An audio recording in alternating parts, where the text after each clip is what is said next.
Here, it's going well. How about that? It's pretty good. Well, listen, man, great week here going on. We've got a lot of football going on, a lot of preaching going on this last weekend, this weekend, and uh, and then 11 of us should be, well, 10 of us should be in London, England this Friday, Lord willing, to start preaching for 10 days straight. Adam Cutshaw will join us on Monday, next Monday. He'll be there for a week, so I'm excited about it. This is London's good. I've got some other exciting news, but London's a great spot. And if you heard Ken Heisel and me talking earlier, London is a place where there's lots of big cities out there. Let me try to get this centered here a little bit. There's lots of big cities out there, and there's lots of events with lots of people. And each big city has a distinct character and stuff, and people like different cities. And most of the cities in the United States are relatively similar. Most people are relatively similar. The cities I've been to, I haven't spent really much any time in Chicago or New York. I've been up there some, not enough to be an expert, but typically speaking. But over there in London, it's different. Like I was saying before, the unique historical, geographical location of London. I mean, London was the capital of the world for 200 or 300 years, and the geography is definitely different. It's a Western European area.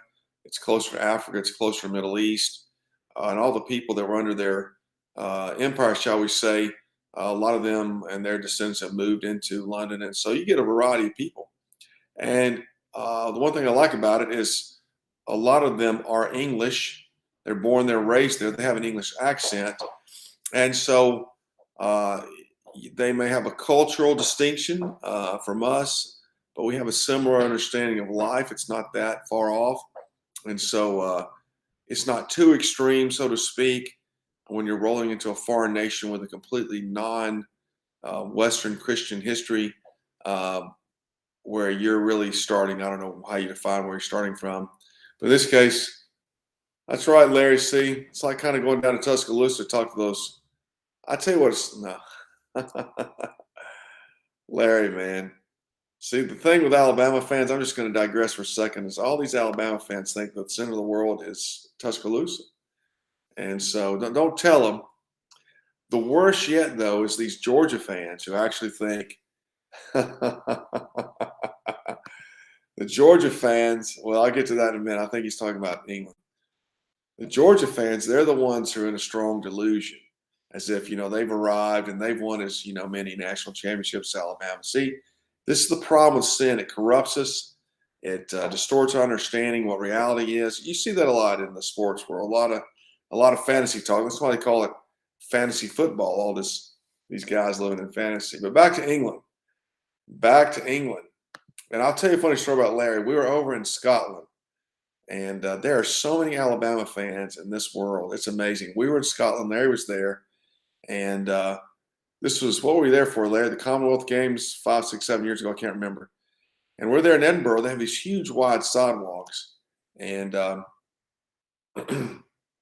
Larry sees Alabama fans. He yells "Roll Tide." They yell "Roll Tide," and they start talking. They must have talked for 30 minutes, Heath. It was amazing to watch these people, swap the grip and say all the secret magical words over there, right there in Edinburgh, Scotland. It was fun. Anyway, back to England. So over in England, everyone kind of has a similar understanding. The thing with England too is that while in Western nations, you certainly have a religious component that's part of the culture and the fabric, shall we say.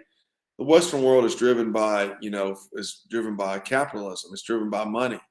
And so in England, London, I mean, that's a dominating, unifying thing there. People come there to work, get jobs, to get paid, and all that comes with that. So it's not that far off. So you get there, you have a very similar environment, similar things you can talk about. And then the sports realm over there, I mean, a sports fan is a sports fan.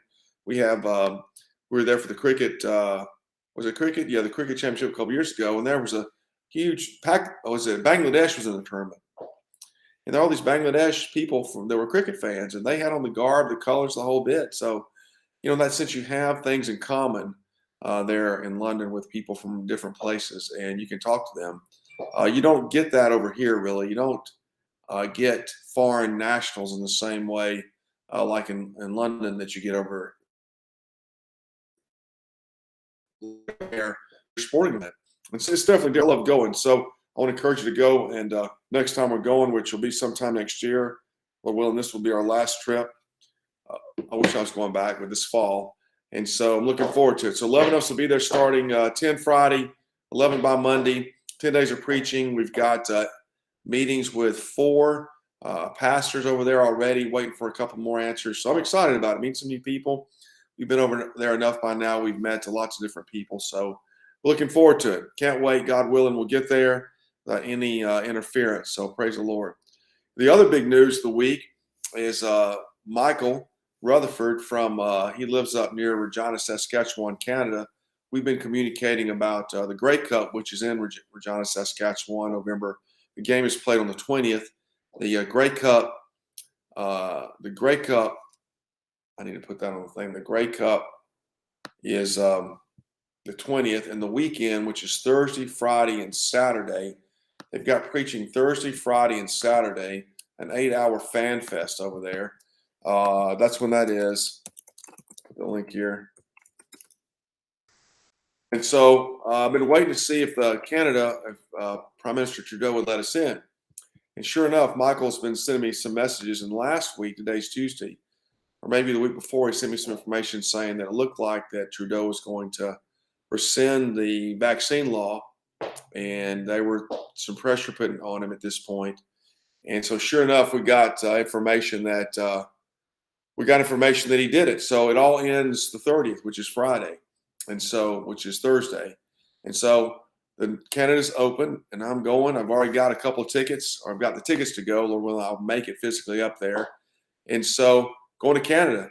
And so for all you guys, anybody listening that was with us in Minnesota, Minneapolis, for the Super Bowl, let's get our cold weather gear out and go to Regina, Saskatchewan, and preach for 4 days, Thursday, Friday, Saturday, and Sunday in Regina, Saskatchewan. I don't know how cold it's going to be, but if they're going to have a big fan fest, they're going to have the game, then we need to be there preaching with them, right? So I want to encourage all my cold weather friends to go with me up there to Regina, Saskatchewan. Click the link. There'll be information on there.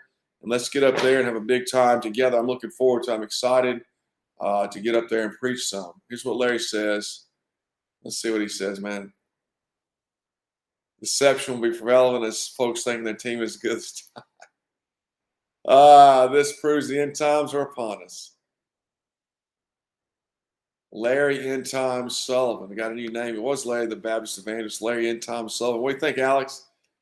Larry the End Times Evangelist. We got a new name. Alex. Larry's over here making fun of the Georgia team. I don't know, but Alex is an Alabama fan too. I'm not really sure. See, that's exactly right. He says we're set after Indy. Indy was cold, man. Definitely cold. We got a little taste of Indianapolis College Football Championship earlier this year. There were 5 of us up there. Man, it was really cold. It was unbelievably cold. And I finally got the gear out. I tried to suck it up and be bold, but I failed. I got cold. I pulled out the gear, and it worked. So that warm weather gear that we got from Minneapolis worked. So let's go, Heath. Let's get up there. Let's get the guys up there and have another good time. Alex says, I agree with Larry. Roll Tide. You guys are all the same, man. Listen, the spirit of delusion runs strong. Hey, speaking of Alex Burt, SFOI 1000, he's doing a great job getting this thing rolling, keeping it rolling. So here's the schedule for this week. And so check it out. Let's see what we got. Michael Cogman at The Ohio State University. These games are Saturday. David's going to be with us in London, but Scott Ronan will probably be at Auburn. Francisco will be at Texas. Michael Seathaler will be with us in London, but he will also probably somebody in North Carolina. Jamie Clark, Jacob Nelson, Ryan Clark, Super Bowl outreach team leader Ryan Clark, Devon Webb, John Crowley, Brian Nunn, Faithful, all these in Indianapolis. Sterling in the Falcons game. Alex, you're going to go with Sterling. Heath will not be at the Green Bay game. I'm sure somebody will be up there, right, Heath? And then Joe Henson will be at the Cowboys game. A good slate. So, man, if there's somebody on that list where you live in that area, click that link, SFOI 1000 Football. Scroll down about halfway the page and you'll see the profiles of the evangelists. Click on their name, and you'll find their contact information. Let them know that you can join up with them. So give them a ring. This is exciting. A lot of football games have preachers at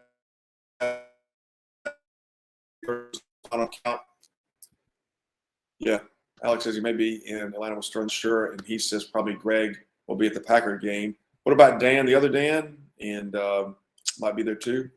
So listen, check it out and go preach. I love these games. We were at UT Saturday, and when at least when college has a big game, a big rivalry game, or it's a game when it's teams are undefeated and they get a lot of hype, people get there early. They're far more juiced up there for those games, and so UT was no exception Saturday. Kickoff at 3:30. ESPN got there at 9 a.m.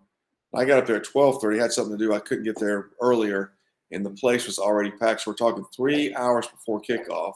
The fans were everywhere. It's almost like it was an hour before kickoff when everybody's out in the street, and it was huge. And so these college games, there were 13 of us there ultimately. Wendell Strottenbach and his family, 2 guys came from Greenville, South Carolina. Aaron, who came the week before from Knoxville, was there, and Jeff from Bristol, Tennessee. 13 of us, and man, it was just swamped with people. The way Neyland Stadium lines up with the stadium there on Fulmer Drive, the way Phil Fulmer Drive lines up with Neyland Stadium, people were everywhere. And so we were just out there in the middle of it. It was fantastic. So college, especially on big games, presents a great opportunity for multitudes, as like the Bible says, multitudes of sinners, souls to the gospel. They're just tremendous, tremendous opportunities. And then on pro games as well, you have this consistency of a fan base. When I was at the Atlanta games for almost 15 years, the fans, it was pretty consistent, the numbers of people that came. It really only changed like in a night game, like on Sunday night, Monday night. That crowd was always different. But during the day on Sunday, 1 o'clock kickoff, it was typically pretty much the same. So that was really consistent there with all the season ticket holders. So again, I'm always pitching for get out there and preach the football game. So if you live near one of these guys, go preach with them. If you live near a stadium that no one's preaching at, you can click on that SFOI 1000 football link and see where the games are. If there's one stadium near you that's not on that list, contact Alex. His name is on that page too. And join and go out there and preach. It's easy to show you how to do it, and online and all that good stuff, and get out there and preach to them. It's also almost time for the NBA to begin. And so we want to start plugging SFOI 1000 NBA and NHL. And so, hang on a second, I have just something here. So we got here. And so plug in SFOI 1000 NBA and go preach there as well. They start in October, same with NHL. And both leagues play basically 80 home games. They play 40 home games. So what we are really proposing is you go and preach at half the games or more over probably a 4-month period: October, November, December, January, February, March. Probably a 4 or 5 month period. It's very few games. There might be 2 in a week, but it's not like you're down there every night. Even though they play 80 games throughout a season, but only those are half, and they spread them out over all those months. So it's easy to do. So if you live near an NBA or NHL arena, and those arenas are on those links on this video, then let me know, and let's get you out there preaching in those games as well. I went to a lot of Hawks games when I was in Atlanta, and what you find there is, at least in Atlanta, the Hawks crowd was pretty consistently low. But when someone came in like the Lakers or the Bulls, somebody like that, the crowds would spike up. And in the big city, what you have is like in Atlanta, all the people from Chicago or Los Angeles or whatever that lived in that city, they would come out to watch their team play, and gave you another opportunity to reach a new set of people. Plus, in Atlanta at least, the Phillips Arena, what it's called then, I think it's called State Farm now or something, was right across the street basically from the Georgia Dome where we preached for the football games. And so they'd all kind of work together. You'd see the same people, see the same police, stuff like that. So it all works together to saturate an area with the gospel. Interesting story that one of my neighbors in Atlanta was on the police department. I didn't know it. I think my wife talked to him one day and realized he was on the police department. He did undercover work, and then so he had seen me before, I'm pretty sure. And then I recognized who he was, and I would see him down there from time to time doing their work. So point here is who's in the crowd, and who's going by. And after a while of preaching, especially these professional sports, I think a lot of city people, officials, and businessmen go. You just don't know who's going by. You got the guy, John Sims, my buddy, who basically was homeless to come out and pass out tracts. So you got from him to probably somebody in the mayor's office and everybody in between coming down to those games. There's just tremendous opportunities. The reason I present it that way is because ultimately, I'm saying it's worth it for you to get off the couch and get down there and make a commitment, plus all the benefits you receive from preparation and prayers for these things. This is how you get in the Great Commission. You step into it incrementally, and before long, hopefully you're hooked on it. And that seems to be the way the Lord has designed these things. So NBA, NHL, get engaged with it. We talked about the Grey Cup as well. And so seriously, Canada, we are now, praise God, a registered charity in Canada. I think this is really interesting. If I haven't said it before, when you apply as an entity to become both really a charity more so than necessarily an incorporation, we're incorporated as a nonprofit in Canada pretty easy. It's kind of an online thing. But to be a charity, you have to make an application. And when you do that, you have to tell the nation what you're doing. And really, it's not that they're necessarily trying to prohibit you from doing something exactly, but they want to know what you're doing. So to prevent corruption, what I'm saying is, so you say you're going to go into Canada, you're going to build, a series of buildings, raise money, build a series of buildings to teach kids or something. Well, if you start raising money and spending on something you said you weren't going to spend it on, that's corruption. They're going to come and do something about it. So they monitor pretty close. You have to be pretty specific about what you're doing. So they approved us to preach at sporting events, essentially. And hey, they approved us. We operate now as we go to the Grey Cup, operate under the auspices of the approval of the Canadian government. And I think that certainly serves us. If we were to get any flack, that we can say, we're approved by the government and so forth. Same in the United Kingdom. We operate under their rules. We've been a registered charity there for a while. So I'm excited about these developments so we can get up there and do the work there like we're doing here. Hopefully more of it. What else is happening? I think after this, we are talking about the Super Bowl. We're almost all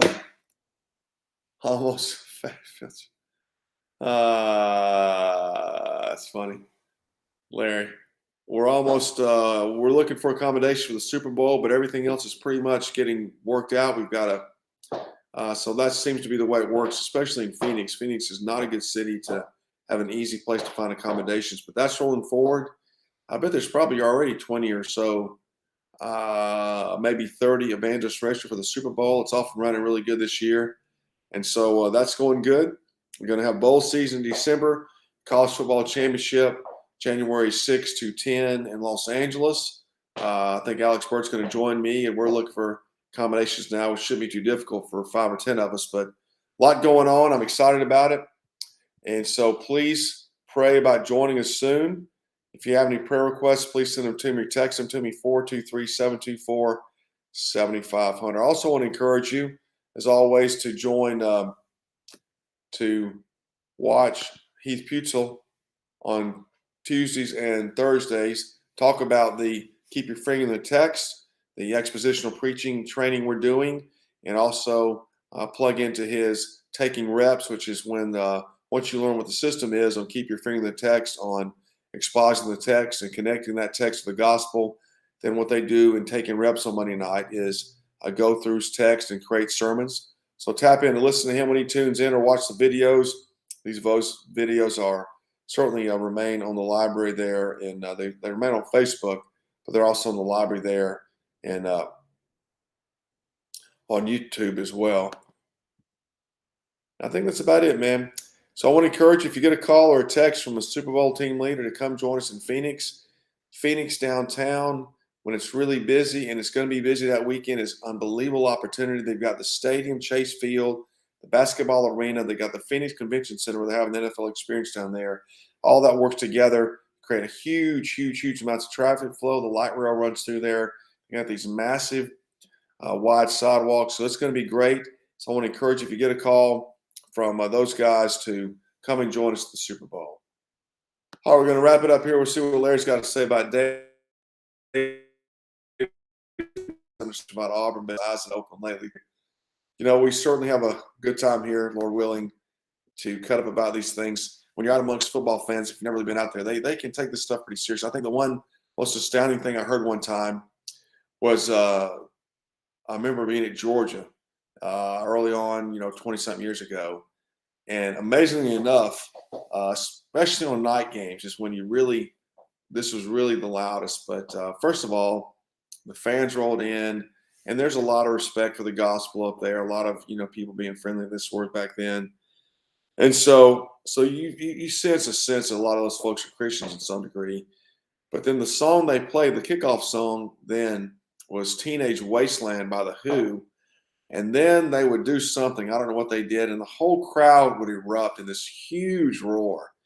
And you go, wow, man, this is such a different. You start to sense this great love affair these folks have with their game. I see it at UT as well. They're nice going by. They still play that there, Alex. They still play the same song. And UT, man, I know those folks are nice going by, but man, I heard them against Florida Saturday. Man, they were when the game started, and for about 5 or 10 minutes, they were unbelievably loud. So when you get in the middle of this crowd, man, you see the need for the gospel to be out there, the light and life of the gospel to be brought. Then you deal with professional sports, basketball, like I said, in Atlanta. That's a totally different scene. It's far more calm and professional. And, I would say the sins are different, so to speak. They play that song. It's a crazy song, man. Crazy song, Teenage Wasteland. I don't even thought about that, Georgia, gosh. Anyway, so man, it's crazy. Hockey, I've been to some hockey games, not a lot. I've done a lot of that down in Tampa. Hockey fans are pretty subdued. I'm going to try to go over to the Nashville games, the Raptors, Predators. I think that's what they call Nashville Predators or Raptors or something. This winter season, and get over there and preach there some and see how they're doing over there. Listen, friends, check back out the list this weekend. Sports Fan 1000 football. Click on the link to go and find the evangelist in your area or Alex Bird's contact information. Reach out to him. Let me know about NBA, NHL, and pray about going with us to Canada for the Grey Cup and bowl games, college football championship. A lot going on, a lot of souls out there. Let's go get them. Have a great day.